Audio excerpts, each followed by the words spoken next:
Installing Microsoft Office 2003. I know many of you already have this installed and you are getting ready, you want to jump into the applications.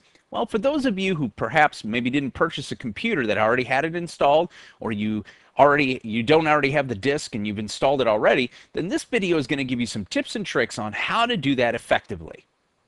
Here's what we're expecting to do here. In our first video, we're going to learn a little bit about the installation process, how we can do customization of our Office 2003, and then we'll take a look at how we can update it so that we have the latest and greatest security updates, patches, service packs, all those things, and then finally how to activate our Office 2003.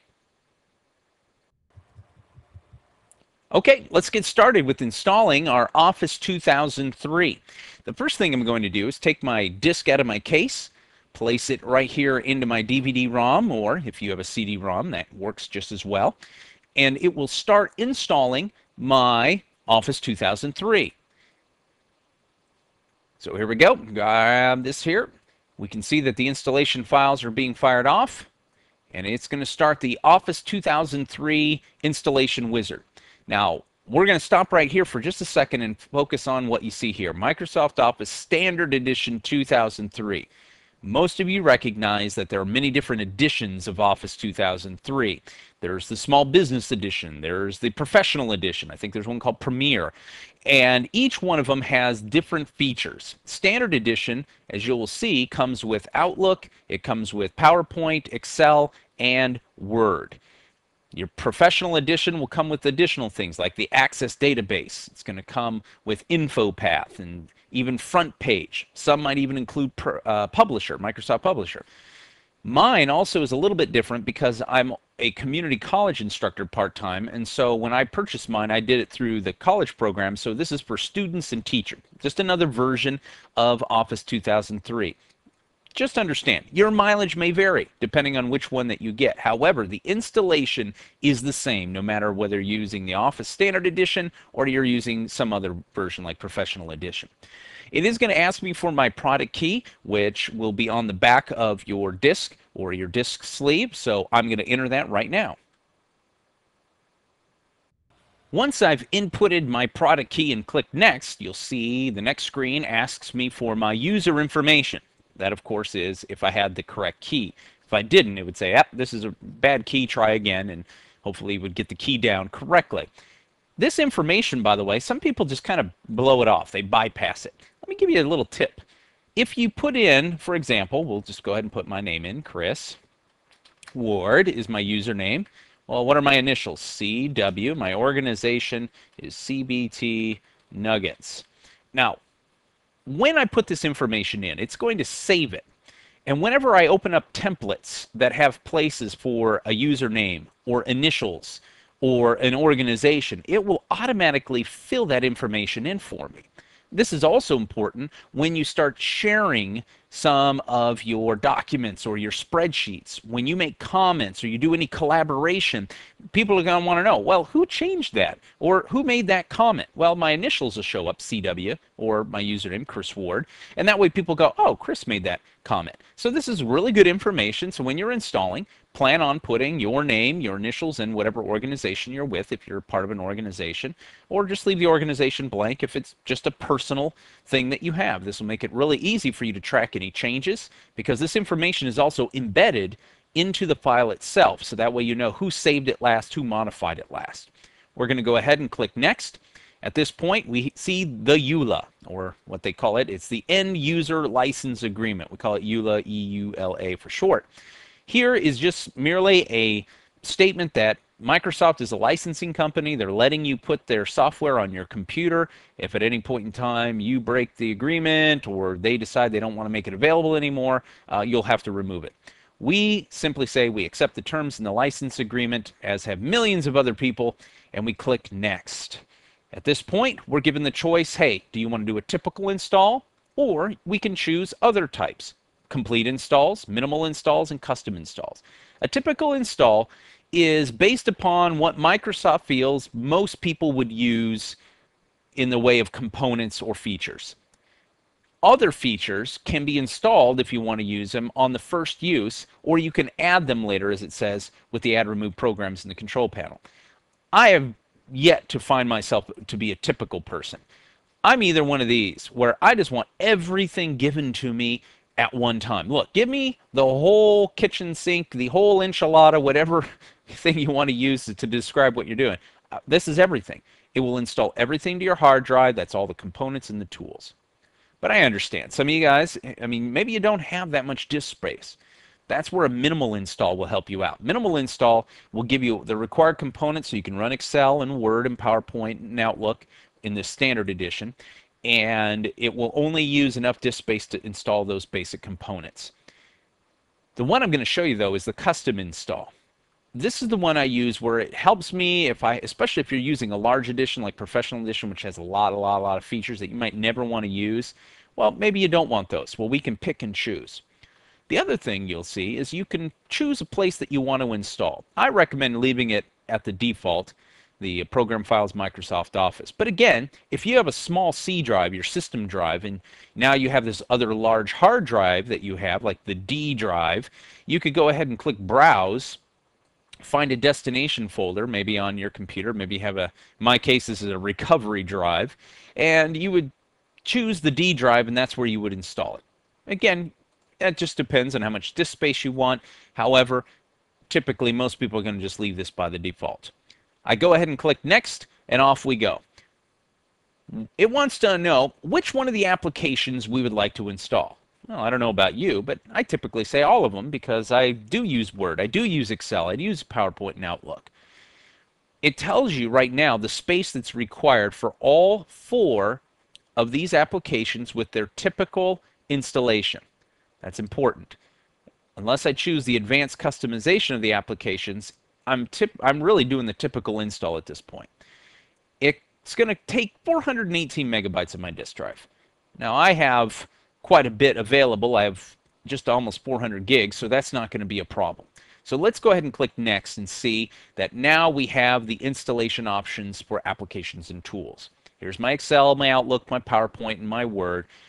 Here you can see a tree where if you click on the plus sign, it's going to give you a list of some of the options that you have. And sometimes you have even additional trees that you can branch out on, like for add-ins here. I've got Analysis Tool Pack, Euro Currency Tools. If I need to do business with the European Union out there, I might want to have my Euro Currency Tools. Each one of these little disk drives has little icons next to it. If it has a gray icon, that means that there are additional things that can be installed underneath. That's all these. If you have a 1 next to the disk drive, that means that by default it will be installed, but it's not going to be configured. It will be installed the first time you use it. I know this by clicking down, and it says, look, I'll install this on the first use. Got the little 1 there. I can also run it from my computer, which means put it on the hard drive and allow me to utilize it. And in certain cases, you might see this. Maybe there is a not available next to it, depending again on which version of Office 2003 you have. In this case, all of mine are available. I can also go up to the root of my little branch here, the tree, and I can say here, run all from my computer, and watch what happens. All my options now are going to be run from my computer. Everything that I see right there. So if I go up to Microsoft Office Excel now and say, look, I want to run everything that Excel has to offer from my computer, it automatically adds all of those things onto my hard drive. Okay? The next thing we can do is then go down and we can check out Outlook and do those. I, quite frankly, because I have plenty of disk space, I'm going to install everything that I have. Run all from my computer, all on all of these. So I'm going to go and run all from my computer, run all from my computer, and then Office Tools, run all from my computer. Now, if you are looking out for disk space, take a look at this. I've now added, let's see, I had what, 418? Now I'm up to 627 megabytes. So I added over 200 megabytes more of stuff when I installed this. So if you do have disk space issues, be careful here. especially with like the professional edition, when you have tons of other applications and features. You can really do yourself a disservice if you install too much. I got plenty of room. I'm going to click next.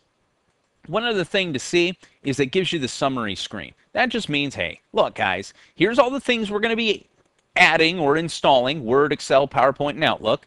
They're all going to be run from my computer. Here's how much disk space it's going to take. Here's how much I require. But what if I made a mistake? What if I said, oh, I got to change something? No worries. Before you click install, just click back, and you can go back here and say, on Microsoft Outlook, maybe I don't want the stationery. So I'll do install and first use. Okay?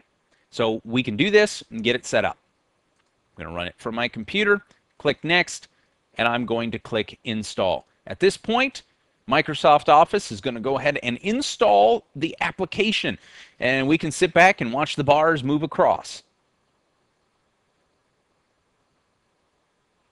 All right, looks like we have a complete, successful installation of Office 2003. Two things, though, we need to look at before we move on. One is, think about this. If you have a disk and you've put it in, that disk has been burnt for a while for Microsoft, and you might be missing some of the latest and greatest additions, updates, maybe some additional downloads. So Microsoft makes it real easy for us to check out the web. As long as you have a web connection, by the way, you can click this, and as soon as we click finish, it's going to open up the Office Online website, and we can check and see if we have any downloads that we need. Also, it says that during setup, the installation files were copied to drive C. Right. Here's the thing. If you, during that time, remember we said the install on first use, if I used any of those and I delete the installation files, it will ask you for the CD again. If you don't, and if you just leave these installation files there and you want to install on first use, no problem. It'll go find those installation files and install. So unless you're looking to get 215 megabytes of disk space back in this case, you know, your mileage again may vary depending on which edition you're using. I say keep the installation files. Don't delete the installation files. Also, if you ever do a patch or an update, it will also go to look for the original installation files. So it's a good idea to leave them on. I'm not going to delete them. I'm going to click finish and watch what happens. We bring in Office Downloads homepage. Dum, da, da, da. And here we see the Office update. This is really cool, guys. Check this out. It's going to say, let's see if we have free updates. We all like free stuff, especially if it secures our application. So I click check for updates. In certain people's cases, if you have not already installed what they call the installation or the update installation wizard, it's an ActiveX control, and you'd get a little pop-up thing here on the menu, and it would say something like, do you want to install the Office Update Installation Wizard ActiveX control? Merely say yes, install, and it will allow you to do this.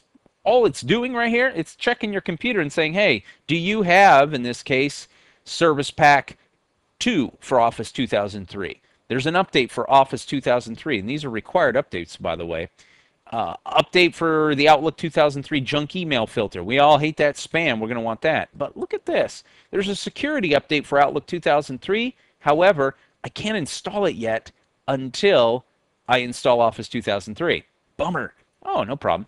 I'm going to go ahead and say, let's install these three. It will then come back and check again, and I'll be able to install. So I click the agree and install.